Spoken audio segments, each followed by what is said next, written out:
Puwede po ba yan sa buntis na fur baby? Ayan. Sorry baka magkakahol yung mga dogs ko. Medyo maingay sa background kasi may naglalandi ang pusa sa bubong. Anyway, ang best recommendation ko sa'yo, Sisi, is yung Puppy OB.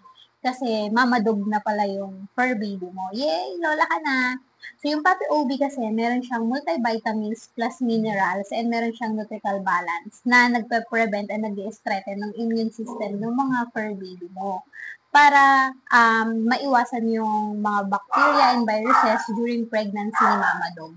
Tapos, yung pangalawa, medyo madami, sis, tatlong kailangan mong bilhin. Nandito sa Yellow Basket para madali mo silang mahanap and ma-check out. So, sa pangalawa naman is yung Nmalak. Maingay dogs ko, no? Nmalak para naman ma-boost yung ma-produce na milk nung per baby mo na magiging soon to be mommy dog na. Yay! Diba?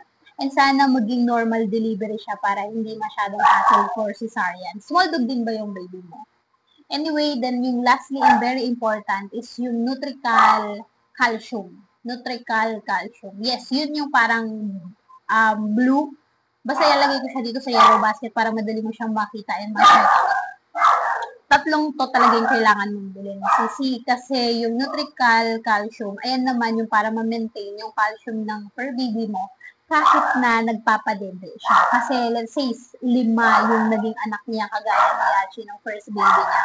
Talagang nag-seizure siya, ang nakakatakot pag gabi. Ang hirap maghanap ng vet kapag kagabi. So, hindi ko kasi alam to dati. Hindi ako vet, hindi rin ako expert based on my experience lang, kaya sinishare ko sa inyo kasi, di ba, prevention is better than cure.